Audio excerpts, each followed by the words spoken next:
Sr. Dom João Lavrador, Sr. Dom Nuno, Sr. Dom João Guiar, caros diretores dos secretariados da Cultura, Bens Culturais e Comunicações Sociais, que neste caso repete, porque é o Sr. Dom João Guiar, profissionais da comunicação e interessados por toda a problemática da comunicação, minhas senhoras e meus senhores. As Jornadas Nacionais de Comunicação Social são uma iniciativa já habitual do Secretariado Nacional das Comunicações Sociais da Igreja, integrado na respectiva Comissão Episcopal, que também tutela a cultura e os bens culturais. Este ano prolongam tematicamente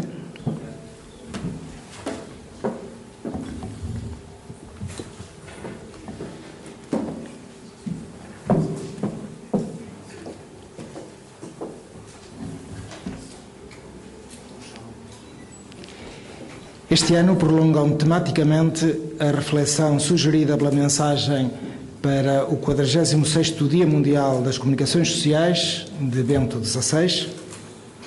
E, aliás, foi na apresentação da mensagem que teve lugar em Lisboa no passado mês de maio que se viu a conveniência de continuar a aprofundar o seu tema central.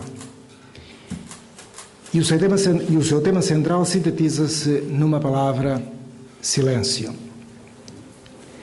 Na aparente incompatibilidade entre silêncio e comunicação, esconde-se muito do que esta tem de essencial. Como afirma Bento XVI, o silêncio é parte integrante da comunicação e, sem ele, não há palavras densas de conteúdo. E concretiza mais adiante. Por isso, é necessário criar um ambiente propício, quase uma espécie de ecossistema, capaz de equilibrar silêncio, palavra, imagens e sons. Procuramos, aqui, hoje e amanhã, aproximar-nos a essa espécie de ecossistema. Para tal, sugiro que se desdobre a consideração do silêncio. Por uma parte, o silêncio necessário ao comunicador.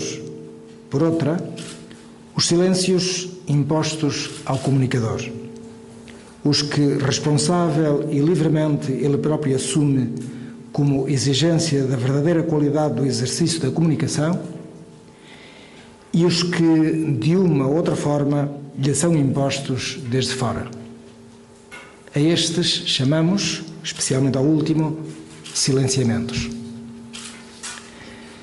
Sem pretender apressar conclusões, para alcançarmos o desejável ecossistema, provavelmente verificaremos que faltam silêncios, que faltam autossilenciamentos, que sobram silenciamentos. Por partes. Faltam silêncios. Quando as mensagens e a informação são abundantes, torna-se essencial o silêncio para discernir o que é importante daquilo que é inútil ou acessório, escreve Bento XVI. Chama-se ao silêncio estudo, ponderação, verificação, em qualquer caso, chama-se tempo. Mas como se compatibiliza essa meta com a pressa, o peso da concorrência, a manchete, a voragem instalada de perguntas e respostas, de perguntas sem resposta, de respostas sem perguntas? Quantos mais obstáculos se descobrem à maturação de uma boa comunicação, mais necessário se mostra o silêncio. Faltam autossilenciamentos. Quando estão em causa bens superiores, como se resiste à tentação de uma boa manchete? Como se esquece uma notícia sem a reservar para chantagem? Sobram silenciamentos. Sobraram sempre, em tempos do lápis azul e em tempos das ditas mais amplas liberdades. E as pretensas justificações foram e são as mais variadas. A prepotência do poder, o peso do dinheiro, a força de um favor, a estabilidade no emprego, o medo a represálias de qualquer tipo, a legítima vontade de subir na vida. A resposta a estas e a outras tantas interrogações passa certamente pelo cumprimento de códigos deontológicos e de estatutos editoriais. Mas não se resolve aí completamente. Por aí nem sequer seria difícil. Em última instância, remete para a qualidade humana, social e profissional do comunicador. No atual contexto tecnológico, esta responsabilidade cresce não só pela importância dos conteúdos produzidos, mas também porque os comunicadores, profissionais ou assimilados, são referenciais de comportamento comunicativo. Repito, os comunicadores são cada vez mais referenciais de comportamento comunicativo. Hoje, não creio que seja segredo para ninguém que o chamado quarto poder subiu claramente nessa escala classificativa. Pela sua eventual volatilidade, não me atrevo a numerá-la, mas situações há, e são numerosas, em que se situa em primeiro lugar. Com efeito, de que servem os enfraquecidos poderes típicos do Estado democrático, legislativo, executivo, judicial, se não superam o crivo da grande comunicação? Correm sempre o risco de ficarem enterrados nas dobras dos boletins oficiais ou de serem reinterpretados ou minados na sua credibilidade. Pessoalmente, não tenho dúvida de que o Estado, a Igreja e as grandes instituições sociais, por si mesmas, à partida, têm menos poder que o dito quarto poder. A comunicação de referência, coadjuvada sem pretender pela pequena comunicação, frequentemente a crítica e repetidora. Ou, dito de outro modo, estas instituições só têm poder, no mais nobre sentido da palavra, quando legitimamente conseguem entrar na rede da comunicação. Caso contrário, não passarão de esforçados pregadores de deserto.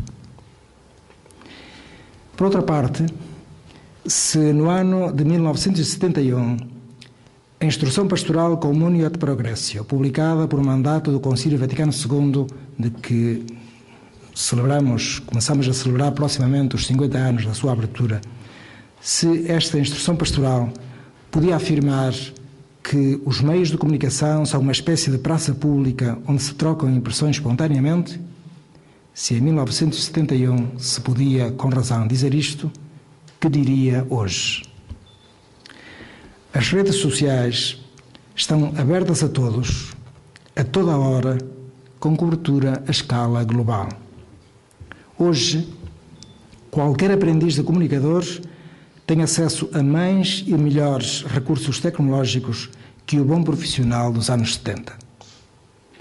A ampliar ainda mais esta problemática, a facilidade do anonimato impulsiona a mordacidade crítica, a invenção irresponsável, a calúnia descarada, às vezes.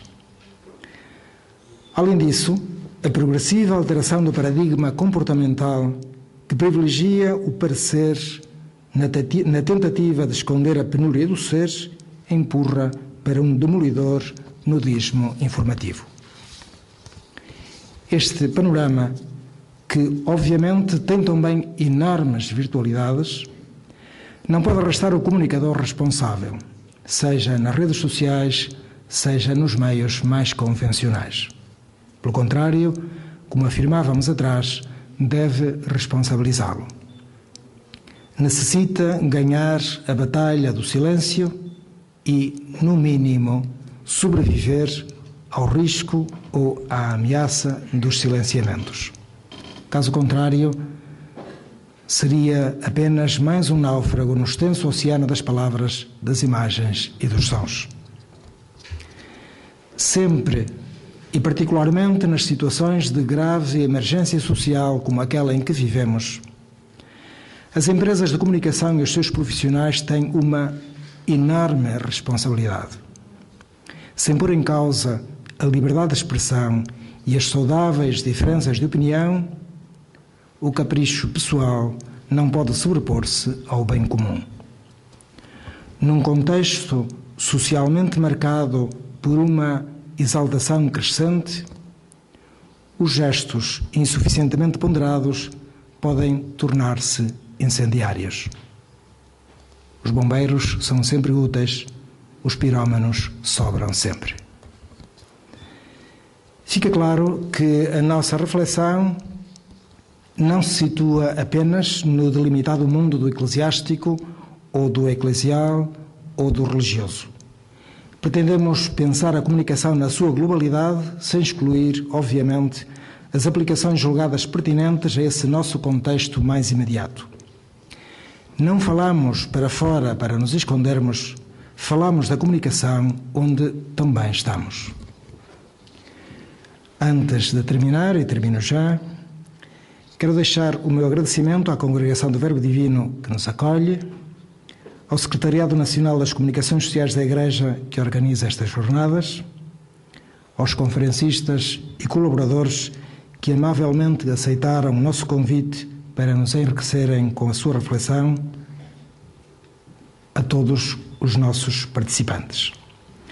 Desejo a todos uma boa estadia em Fátima e um trabalho fecundo que, na expressão da Comunio de Progresso, enriqueça a nossa capacidade de comunicação para a procura da verdade e para o verdadeiro progresso humano. Muito obrigado.